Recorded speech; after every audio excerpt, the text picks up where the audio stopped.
Title hunting was not for the faint of heart. The occupation required a great deal of analysis, focus, and attention to detail, 3 qualities Cora Dove had no choice but to perfect. One had to be strategic when choosing the ideal candidate for a husband. Everyone knew that the perfect groom for a title hunter was a fortune hunter. However, it simply wasn't that easy. Too impoverished, and the wealth gained from the marriage would drain away like water through a sieve. Cora was determined that the man she married not be a gambler, at least not to excess. The likelihood of finding an aristocrat who did not gamble at all would be akin to finding a fish that did not swim. There were other considerations, too. In fact, she had made a list. Too young, and he'd likely be brash and unruly. Too old, and he could hold outdated ideas about a wife's role. Too temperamental or too wicked in his pursuits, and he would be difficult to manage. Too attractive, and heartache would inevitably ensue. This one had been the last to go on the list. Cora quite liked good-looking men, and wouldn't have minded marrying one. Her sister Jenny, however, who knew more than she about the qualities of handsome men, had been insistent, so the condition had gone on the list. Only a fool would aim for the highest title and leave it at that when there were so many other considerations. Cora was no fool. Not anymore. She had stepped off the steamer ship from New York with her mother and Eliza last week, with her mission at the forefront of her mind. Find a titled husband and marry him by summer. Thankfully, she would not face the task alone. Camille, Dowager Duchess of Hereford, had agreed to act as a sort of agent to help the sisters find titled husbands.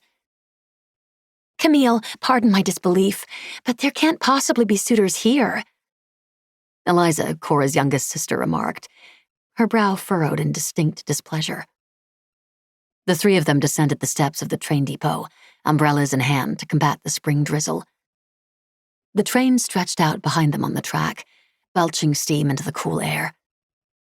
They were in a small village. Cora had already forgotten the name, not far from Camille's country estate in Oxfordshire. The town was little more than a stop along the railroad, but it was quaint and picturesque, as Cora was finding most English villages to be. They possessed a charm lent to them by virtue of age that many of the industrial mill towns that had sprung up back home didn't have. The buildings, made of either stone or wattle and daub, had been standing for centuries longer than their brownstone back in New York.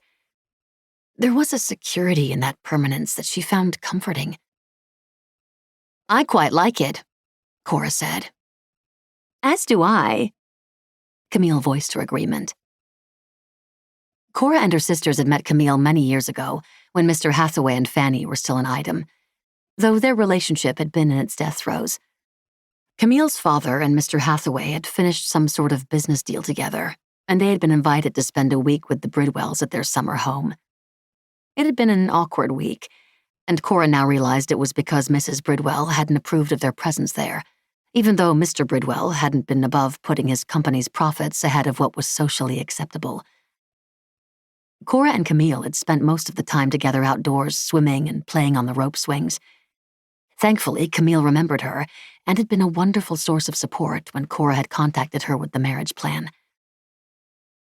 The Duchess wasn't a proponent of the cash-for-class marriages that were becoming so popular between American heiresses and impoverished noblemen. Her own parents had all but auctioned her off to the highest title, and the marriage had been deeply unhappy until the much older Duke had died and set her free. Now she was with Jacob Thorne, a man she loved. It had taken several letters and a few telegrams before Cora had convinced Camille that this marriage was what she wanted, and that she was not being coerced by her mother. It was her negligent sire who had made this sort of marriage necessary, but Cora preferred not to dwell on that. Instead, she devoted every waking moment to finding the perfect husband. She had a journal specifically for the task that she had diligently filled with notes about each man Camille proposed to her. She knew their ages, their immediate family members, and how they spent their days. Perhaps more importantly, she knew how their family had lost their own fortunes. That crucial bit of information could be the difference between a comfortable future and one spent scraping pennies.